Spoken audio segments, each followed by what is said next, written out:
Docteur Emmanuel Lecornet-Sokol.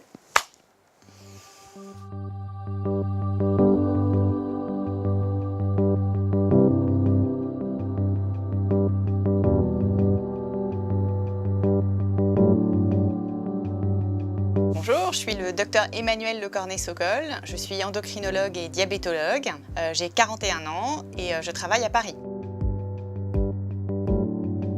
Alors le diabète en fait c'est une anomalie où il y a un excès de sucre dans le sang et au long cours ça peut entraîner des complications sur plusieurs organes. Mais en fait les causes des diabètes sont différentes. Il y a deux grands types de diabète. Le diabète de type 1 qui arrive plutôt chez l'enfant ou chez le sujet jeune et où le corps s'arrête de fabriquer de l'insuline. Et le patient va devoir s'injecter plusieurs fois par jour de l'insuline pour remplacer l'organe qui ne fonctionne pas bien. Alors c'est un diabète qui survient plutôt à l'âge de la maturité. La plupart du temps, il y a un surpoids. Souvent, on retrouve beaucoup de personnes dans la famille qui ont également ce type de diabète. Et pour le soigner, on va pouvoir, premièrement, modifier son mode de vie en augmentant son activité physique, en équilibrant son alimentation et puis parfois en prenant également des médicaments comme des comprimés et de l'insuline. Et ça, c'est effectivement avec l'aide de tous les soignants. Ça peut être avec son médecin traitant, parfois avec son endocrinologue, mais tout le monde peut participer. Son infirmier, son kiné, son pharmacien. Le patient va avoir besoin d'être très motivé. Changer ses habitudes, c'est pas quelque chose qu'on peut faire comme ça du jour au lendemain, juste sur un coup de tête. Comme son nom l'indique, il ne survient que pendant la grossesse. Et on essaie de le chercher que chez des femmes qui sont à risque, c'est-à-dire celles qui ont plus de 35 ans, qui ont du surpoids avant d'être enceintes, qui ont des antécédents de diabète dans leur famille. On estime qu'à peu près 30 à 50% des femmes qui ont eu un diabète gestationnel auront plus tard, environ 10 ans après, un diabète de type 2. Ce diabète peut avoir des conséquences essentiellement sur le bébé. La plupart du temps, ce diabète s'arrête au moment de l'accouchement. Parce que le diabète ne donne quasiment aucun symptôme. Le taux de sucre normal dans le sang est autour de 1 g.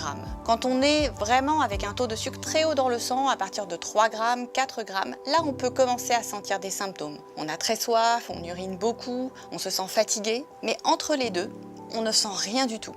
Alors qu'au long cours, ces taux, même si ça ne semble pas très élevé comme ça, ils peuvent abîmer vos organes.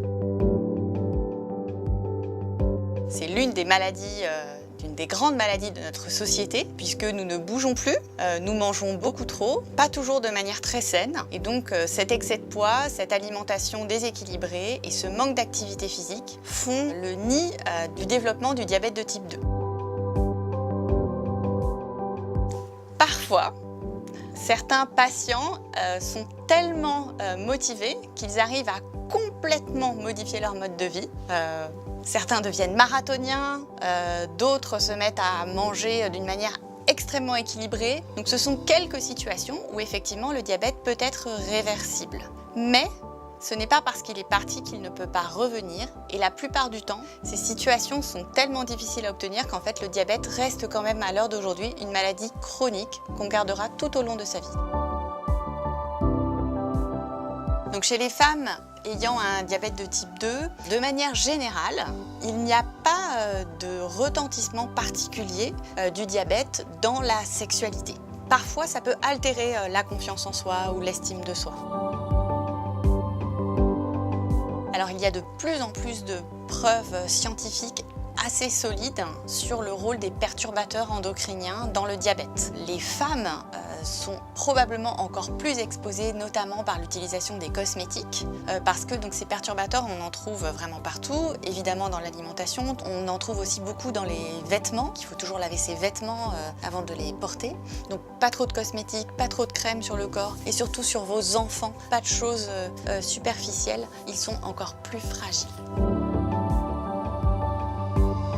J'espère un jour que la recherche ira suffisamment loin pour qu'on ait juste toute petite pilule à donner ou une toute petite puce et invisible et que les patients puissent être guéris de leur diabète. Je n'attends qu'une chose, c'est d'être au chômage. Et vive le girl power!